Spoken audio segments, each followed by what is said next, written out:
Welcome to the Buddhist Boot Camp podcast. Our intention is to awaken, enlighten, enrich, and inspire a simple and uncomplicated life. Discover the benefits of mindful living with your host, Timber Hawkeye.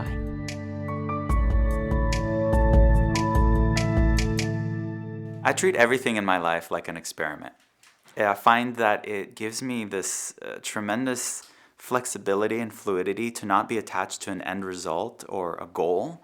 I just go into it saying, let's try this for a while. Let's just experiment with it and see how it works. And some of these experiments have lasted 15 years, and some of them only last 6 months. And it's important to just kind of reevaluate as we go along and say, okay, this made sense 5 years ago or a year ago or last month, but does it still make sense today?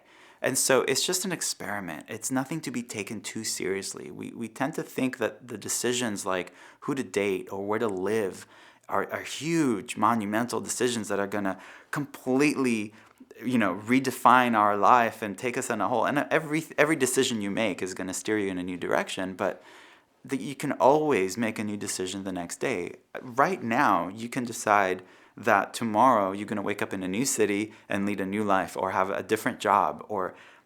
We have so much power when we let go of fear, which is what's normally holding us back, of any decision being so permanent. Nothing is permanent, and anything can change in the drop of a dime, not only by itself, but we have some control over that.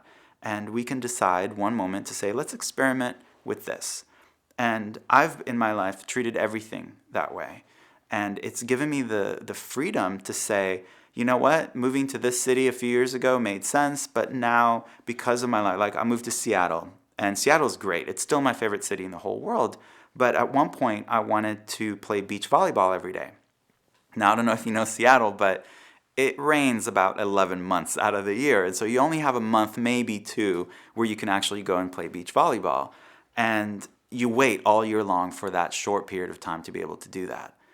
And so when I got really deep into volleyball, I said, okay, Seattle is great, but it no longer serves the kind of life I want to lead. So I moved to Hawaii, which does serve that life because it's always sunny and it's always beautiful. And I did play beach volleyball every day. It was great. But then life changed again. And I wasn't clinging to Hawaii like this is where I'm going to live for the rest of my life. This is just where I was at the time. And then when I was called to go somewhere else, I went somewhere else. And this has proven true. This flexibility, this fluidity in one thing really lends itself to everything else that we do.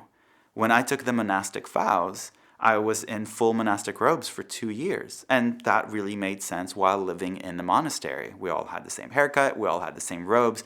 We really visually saw what we believed, that we're all one. We're all connected. There's no difference between any of us. Literally, you walk up to the meditation hall and you don't know who it is in front of you because from the back we all looked exactly the same.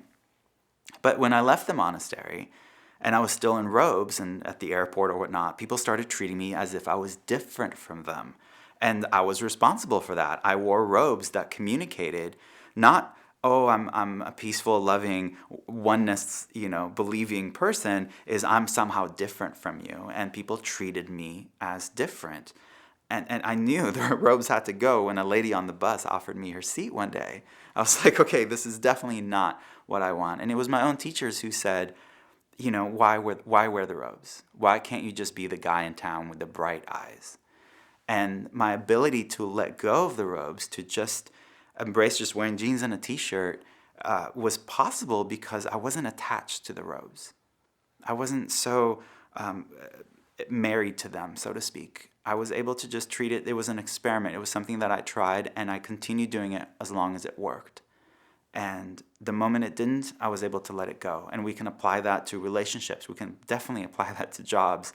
And we can apply that to dietary restrictions. You try something for a while, and if it works, great. And if you find out later it doesn't work, that's fine. Making a new decision doesn't make you a bad person. I often quote a lot of the inspirational people in my life, and yet time and time again, if I quote the Dalai Lama, someone somewhere in the audience says, "Oh, I don't have any respect for any man who eats meat." And as if the fact that the Dalai Lama eats meat negates all the wonderful stuff that he does in the world. It's just, and so that to me communicates that the person saying that is the one clinging to this idea of this is the right way for everyone to be, and if I'm going to believe anything anyone says, then they have to live up to my standards, which are constantly changing. So treating everything as an experiment in our own lives really opens our heart to understand that when a close friend of ours, a family member, is doing something that we're inclined to tell them not to do, whether it's be marry someone they want, and just kind of take a step back and go, they're experimenting. This is what they're trying for a while. And they'll do it until it doesn't work. And my job as a friend is to love them through it, to be understanding and supportive. And whether they're marrying someone I don't approve of or not, and when they get divorced, my job is, again, to be there, to be loving and supportive, because that's the kind of person we want to be. And that's the kind of person we're experimenting being. Timber Hawkeye is the best-selling author of Faithfully Religionless and Buddhist Boot Camp. For additional information, please visit BuddhistBootCamp.com, where you can order autographed books to support the Prison Library Project, watch Timber's inspiring TED Talk, and join our monthly mailing list. We hope you have enjoyed this episode and invite you to subscribe for more thought-provoking discussions. Thank you for being a soldier of peace in the army of love.